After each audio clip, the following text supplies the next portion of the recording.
As we wait for Big Ange Postecoglou's pre-match press conference before what could well be one of the biggest games of his career, we hear that things aren't really changing much as yet. Another first-teamer goes down croc with a muscle injury. Meanwhile, the Tottenham transfer talk is starting to heat up again as agents around Europe try to leak stories of our interest in their players. And there's some insider news on what the coaches within Spurs make so far of Matthias Tell, who from the outside has had an underwhelming start to his Spurs career while showing tiny glimpses of class. I'll be discussing all of this and more with Jorri on today's episode of Daily Tottenham Hotspur News. Guys, thank you so much for watching. Wherever you are, if you're on YouTube, please do give this a like. Please do press subscribe. And also make sure you go over to the audio podcast platforms, be that Spotify or Apple Podcasts. Type in the Spurred On podcast and give me a follow and a subscribe there. But most importantly, Jorri, how are you, mate?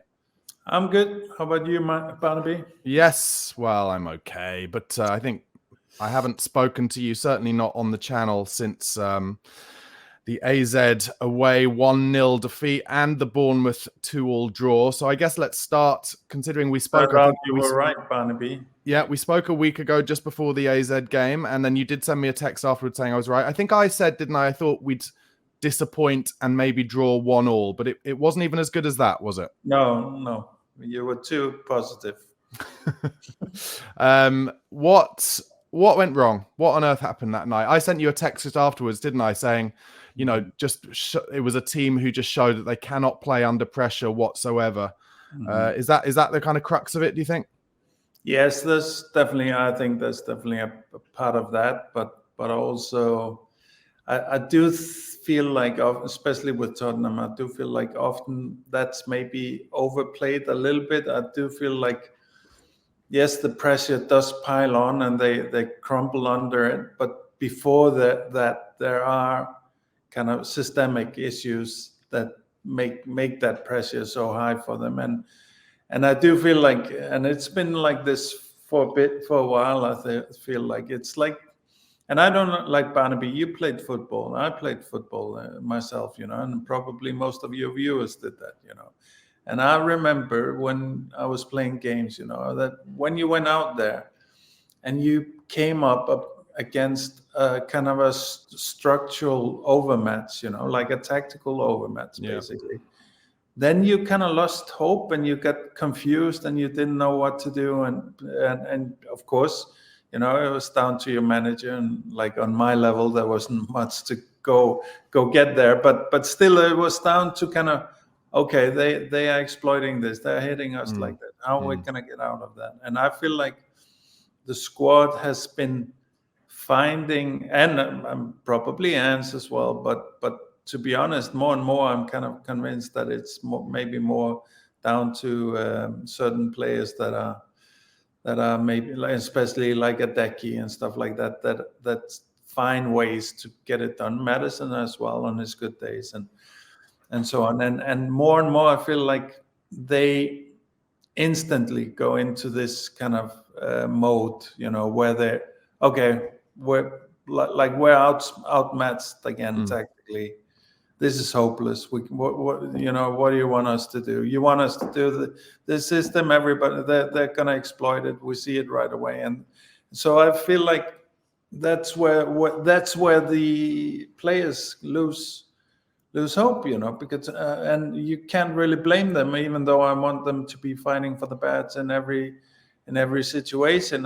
Like if they kind of have been doing this for as long as they've been doing it and being exploited in the same way again and again and again, you can't really blame them for kind of losing hope and kind of just turning in, like just punching the clock and turning in some kind of, like something that looks like football, but really doesn't have the heart that it needs, but yeah. And so I guess I don't disagree with any of that. I think one of the issues that Tottenham have, and I think I've probably spoken about this on one of my videos, is that even in situations like that, and I would even go so far as to say that Arsenal quite a lot this year have had issues where they're not able to break down teams and stuff like that. But that's when they pop up with like either a set piece goal or a bit of magic, certainly before the last couple of months anyway, a bit of magic from a player. But it seems to me like we don't have either any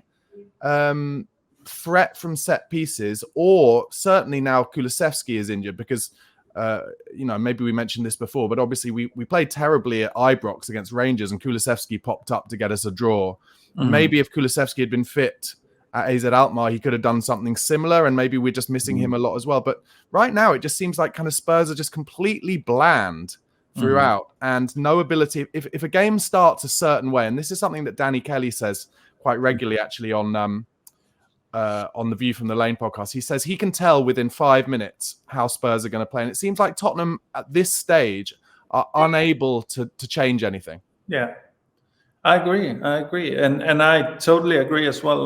Because it's good that you bring up Arsenal, because they have basically also had kind of like I would almost say like a tactical breakdown in terms of their offense. They are not able to really do anything that's like at the level they need to be, except for against PSV away, of course. Yeah, like offensively, they're not able to do anything. But that's when, so that's of course when it becomes absolutely crucial to make those set piece drills all week, and even though I'm still convinced that Arteta is never going to get it over the line, I have to give him credit for at least using that option. That is one option he has. Now that's one option we have as well, and we don't use it. We've shown in periods that we can like anybody else be more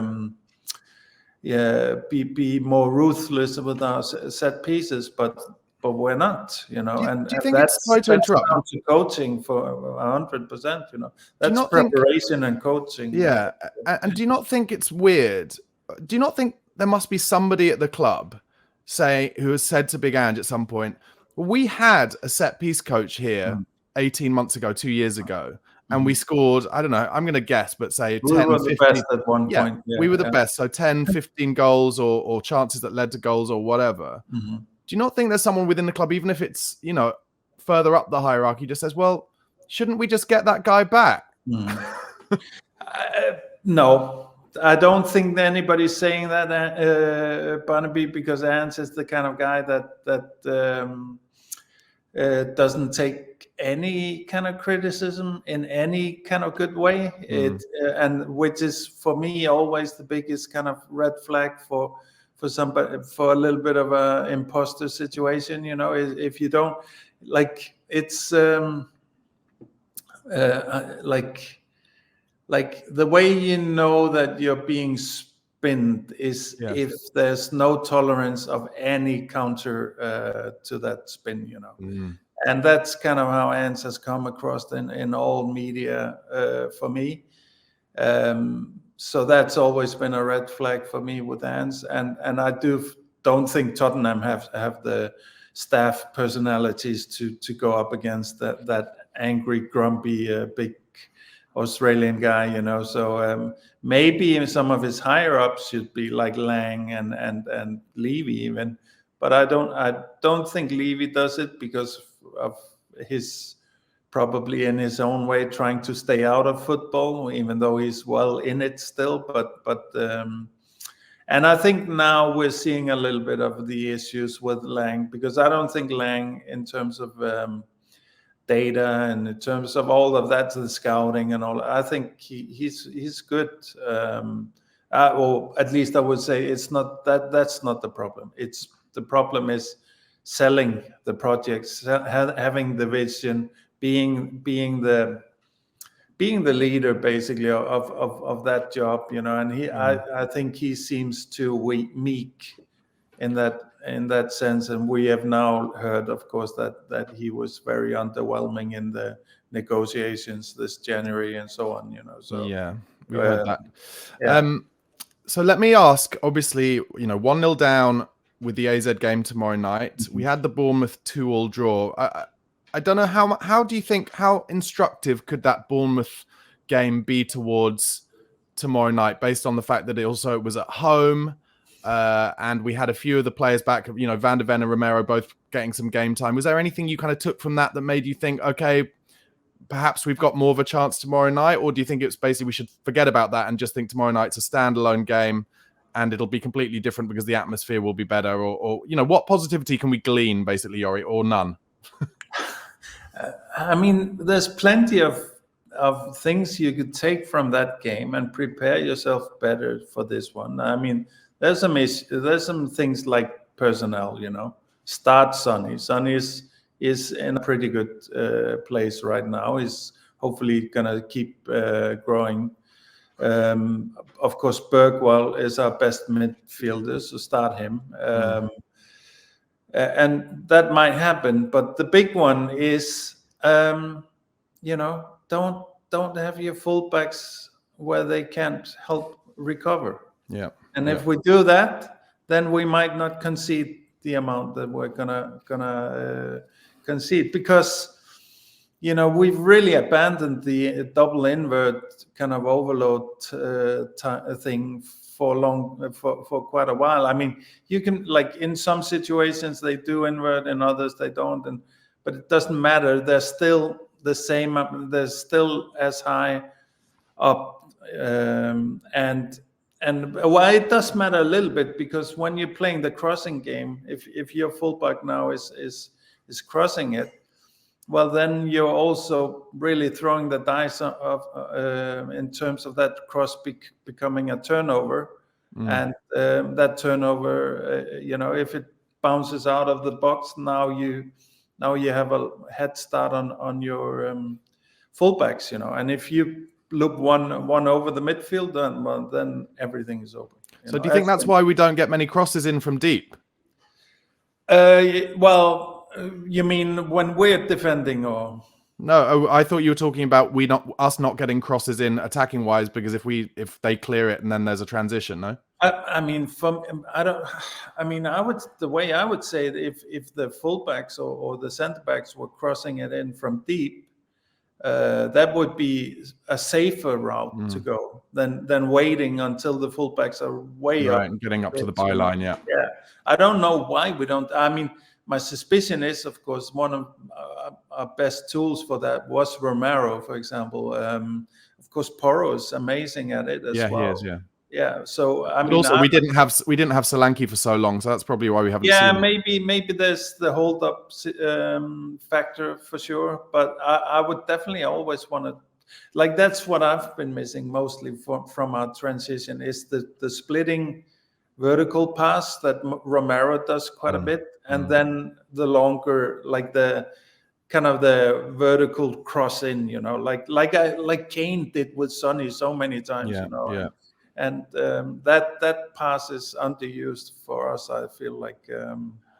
But like the main positive that we could take to answer your question is that tactically we try to, I mean, for now also, Barnaby, I would be concentrating on making an overload in the midfield, not in the offense, because that's both where our own transition dies a lot of the time, but also, of course, where we, like, where the opposition team has just free reign, really.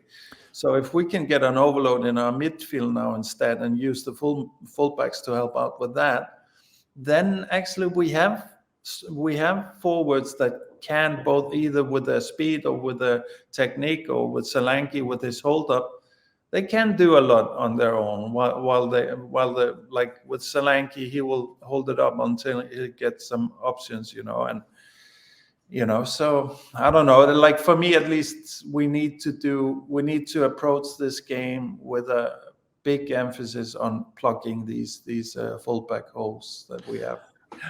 I just fear that we're not going to have the confidence that will breed into, excitement into the fans to break down what will inevitably be a very kind of sturdy, well-drilled, energetic, deep block.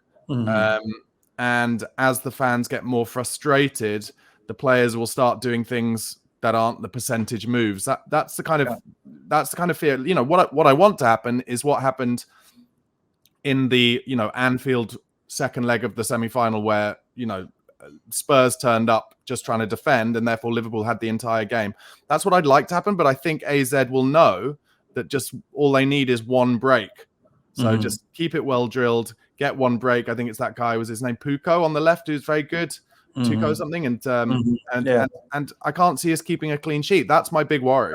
But that's what I also think as well, is like if we put more emphasis on keeping a clean sheet, like keeping that first half goal out, then I do think some of the things that we connect with Tottenham and Anne's ball, maybe even like the physicality, like of course we are supposed, and in terms of squad, we are at least one level up from AZ, if not two. Should be. And some might say three in some regards, but so that we should build basically a tactical platform where we have the time for our superiority in quality to kind of do his thing, and also I do think, like, when making the right pairings as well, like finding, like,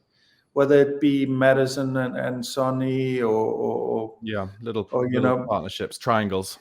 Yeah, Jet and Odeberg or whatever. Like, look in training who are really gelling and play those together. So who do you envisage being the three in midfield tomorrow? Who would you pick, and who do you think Ange will pick?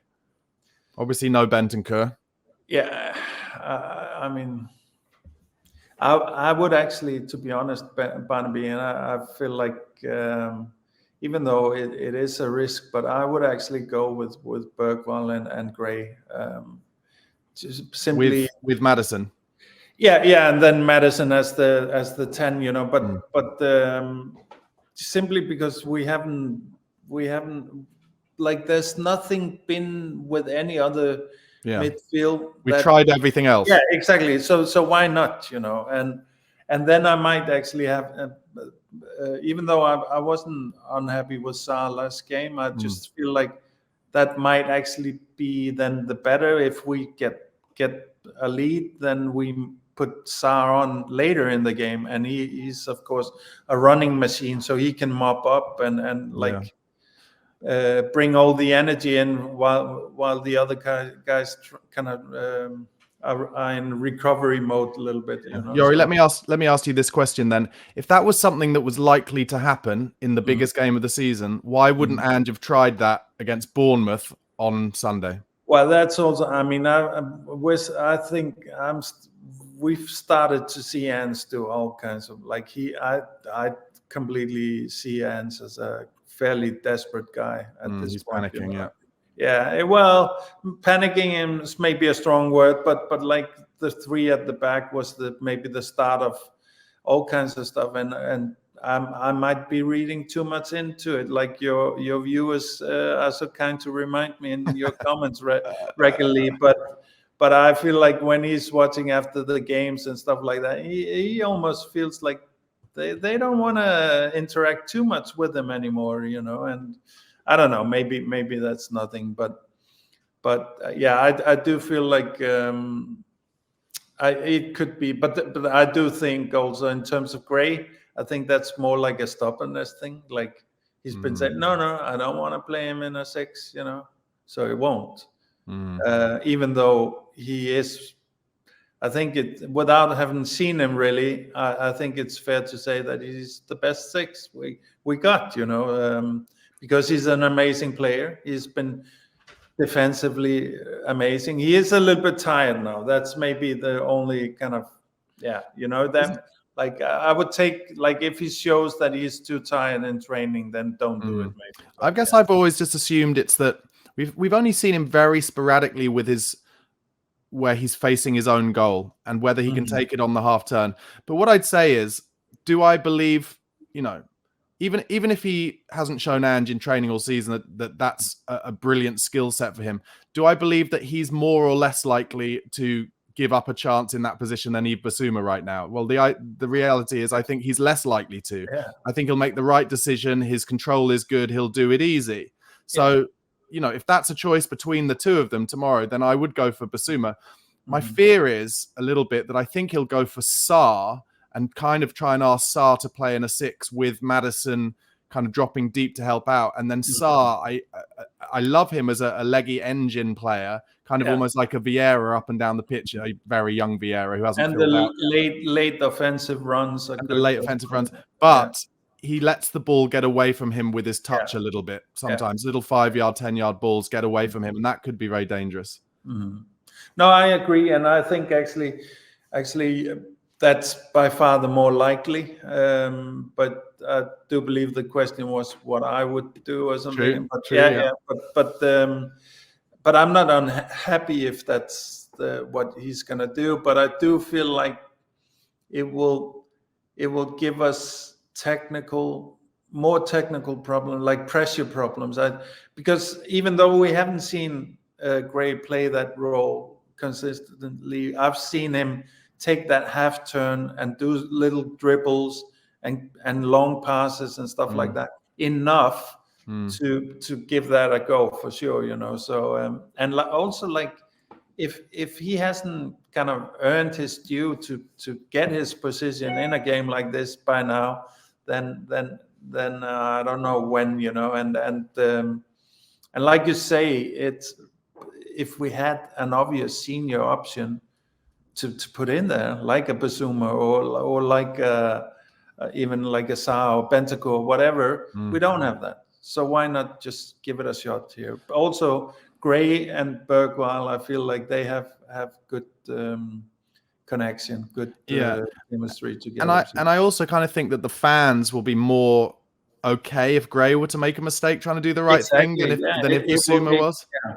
Exactly. Yeah. I think because that's also a good point you bring up there. I think like if they start like last game, within 10 minutes, the place is going to be silent and toxic, Yeah, it's going to be horrible. Yeah. So, and I do exactly agree with you. If Gray and Bergwall are in that midfield, they're gonna get a lot more grace than anybody else in that midfield. Yeah. So, okay, I'm gonna ask you to put your neck on the line here, Jorri. What is gonna happen tomorrow night?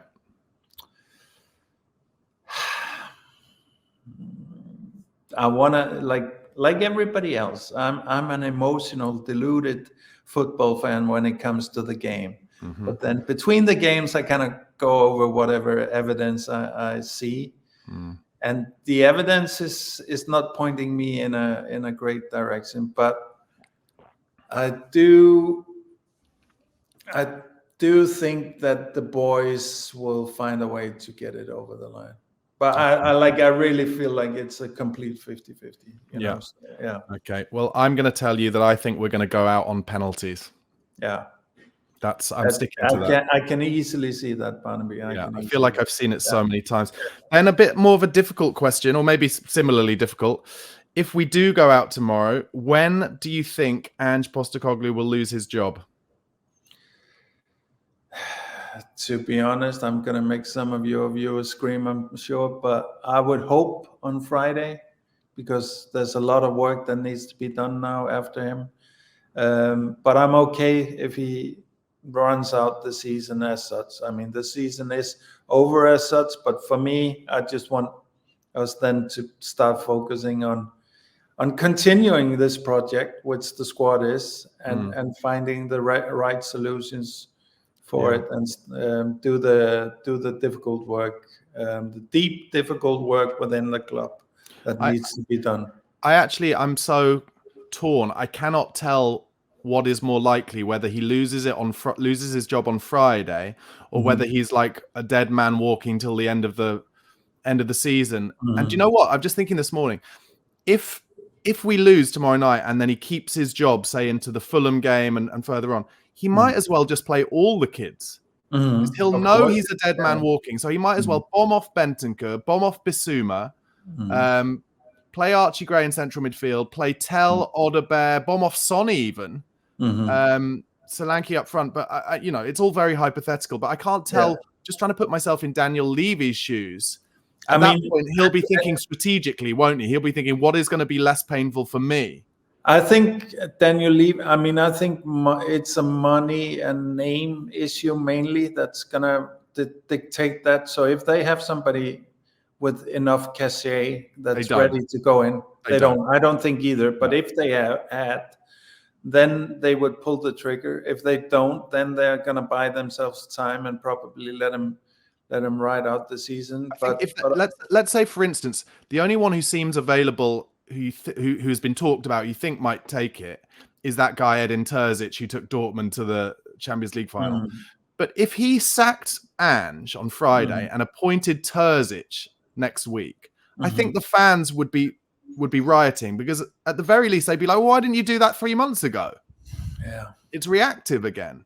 Anyway, look, I'm not desperate to get into this, because I also want to ask you this: what did you think of Iraola's Bournemouth? I mean, brilliant, and not only has he put together a great squad, or Bournemouth have put together a great squad where we're envious of, for example, their midfielders and stuff like that.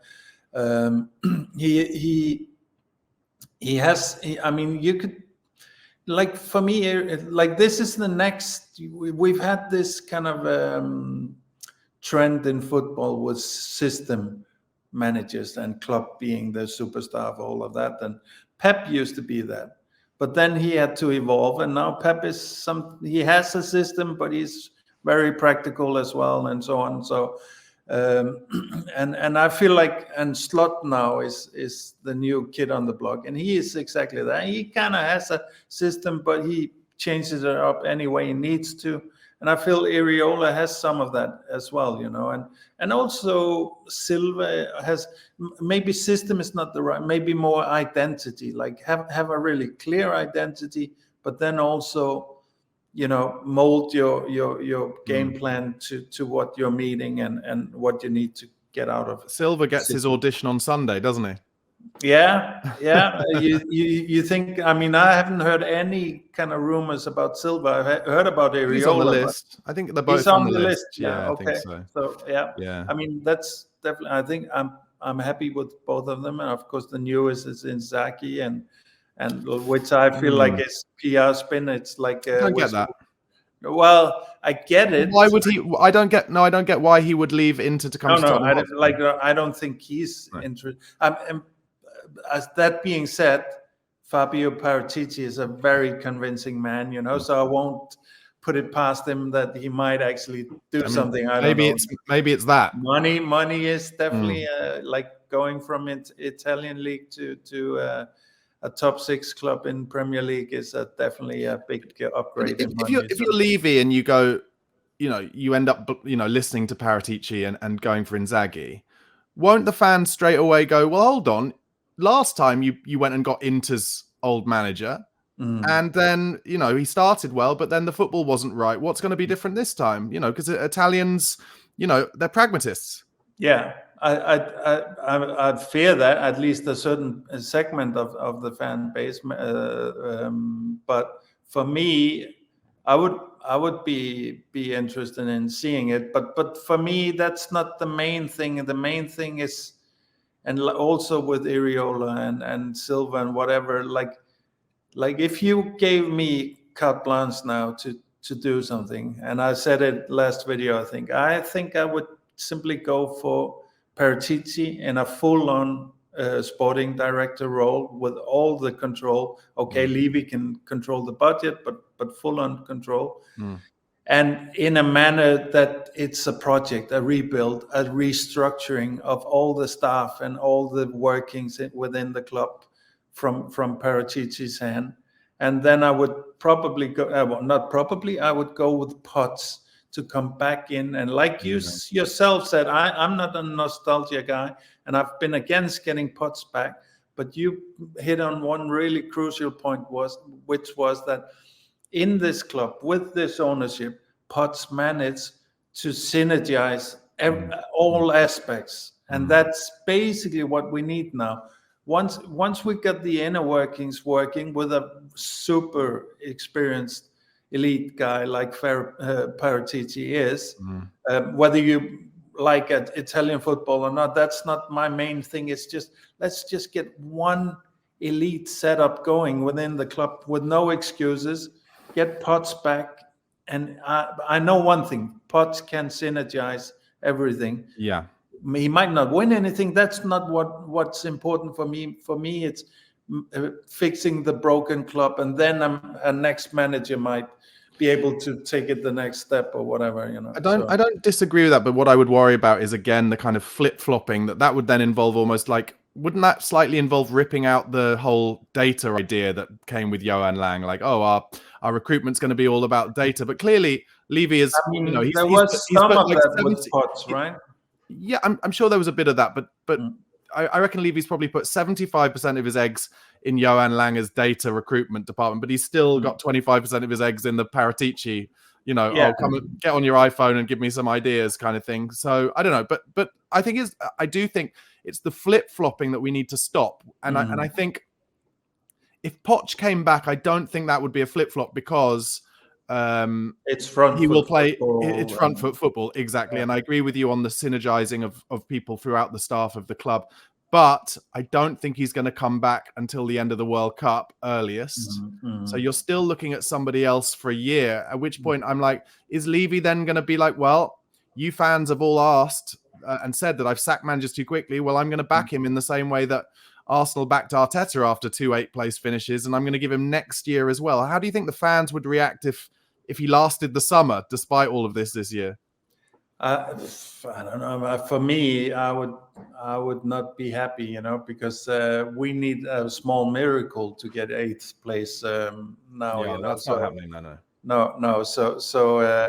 So even like that was firing grounds for Arteta back in the day, and it would have been firing grounds in our own club at one point, not too long ago, and that. So for me, like the damage that's happened with Ants, and not just because of Ants, also because of maybe Lange has, like, for me, I would say the data recruiting that's happened with Lange, I'm really happy with, to be honest. I think that's good. That's not my criticism of Lange. It's more, doesn't have the authority. It doesn't have the personality to be a sporting director. Needs to be like a manager. He needs to have a strong will and impose it on everything around him, and I don't think he's that guy. He could run a recruiting scouting department easily, no problem. But I do think the main kind of issues that we need to kind of work on, like this Ants tenure, a lot of it is because of Ants, and I don't mean that he's the cause of the destruction. I just mean like him coming into the club has broken things, and that were broken like that. It's been a stress test which we failed basically, so. So well, he's got one more chance, hasn't he? He's got one more chance to suddenly drag it back. But I mean, as a club and as a running of a season and stuff like that, we failed that test in general. But we might still get some joy out of it. I doubt it, but if you look at it as a consistency, like over the whole season, we've already failed. We can definitely say that. Whether we get something this season in terms of the Europa League, if we get that, then that is a win. But I would still say the whole thing has failed on average over the season, but I'm of course happy with the silverware if we get that. And he would just say, I told you it was the injuries. And well, then that would be that, like, which is annoying as hell now, because we've seen and we see it now, everybody was, or many were really psyched of seeing Romero on the team sheet and stuff like that, and and we also were happy seeing Solanke, but I think both me and you were worried, are they rushing him back? And so, but also, we don't make any chances for our number 9s anyway, so we're really using Solanke as a battering ram. Anyway, Jorri, I'm aware I'm taking a lot of your time, so I'm just going to go through a bit of news. Obviously, Kevin Danso, it has been revealed, has a hamstring injury. that he suffered at the weekend. Yeah. So for you, Jorri, that means does that mean that now, if there That's was bad any doubt, which there management probably shouldn't, once again. you have to Whether throw in Van de Ven and Romero tomorrow? Yeah, I mean, I find it like that part of our club, and I'm not putting that all on hands. I think it's there are many people to blame there, but that part of our club is now in complete meltdown, complete disarray. chaos. It's embarrassing, isn't it? Yeah, and it is. We are a complete laughing stock in this regard. I'm fearing a little bit that it will be Van de Ven, and I just hope and pray that he's ready for his hamstrings are ready for this kind of a fight. I heard on one of the podcasts that somebody who was at the ground said that before he was coming on, Van de Ven, there was literally one man whose job was just to rub his hamstrings for like 7 or 8 minutes. I saw that video. Yeah. There's a video of it, and like it's crazy, A personal trainer just for his hamstring. Yeah. Okay, some reports that Matthias Tell has made a good impression on the coaches and staff at Spurs. Apparently, there is confidence behind the scenes that there's still bags of potential to unlock in the coming months and years. And it's been further added that Tell is viewed as an attractive option on the left flank at a time when there is growing uncertainty over Heung-min Son's future. What have you made of Tell so far? We haven't seen much, really, have we? No, not at all. And what we've seen, I think, is he's used to a much easier league in terms of physicality, getting a lot more space and a lot more time. And he's mostly come off the bench for Bayern Munich as well, when there will have been even more space on the pitch. Exactly, and he's still a kid, So, but I do think he's got a lot of talent, and I think like Wilson is a similar type player, and of course they came through the same academy and all that. And I think Wilson is further along in terms of a Premier League career. So you could say that maybe when Tell gets a season of Premier League football under his skin, then he might be up for it. But also Wilson, there's a lot there, but it's not fully gelling, and I do think that maybe both of them are a couple of years of a project, but then at the end of that, you will have some really exciting players, probably. So this summer, Jorri, are you spending the £55 million?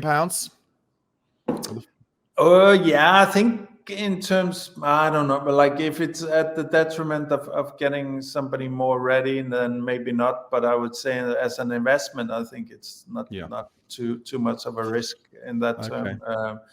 But maybe also we should be wary of attitude and stuff like that, because he was apprehensive of coming here at the furthest. And I don't mean that he has a bad attitude, but I mean like if he feels he might pretty quickly want an exit if he feels the club is not showing enough ambition. The only worry I have with him is I thought he was going to be quicker than he is. Yeah, I agree. That surprised me a little bit, but that maybe also tells us a little bit how crazy quick this league is in general.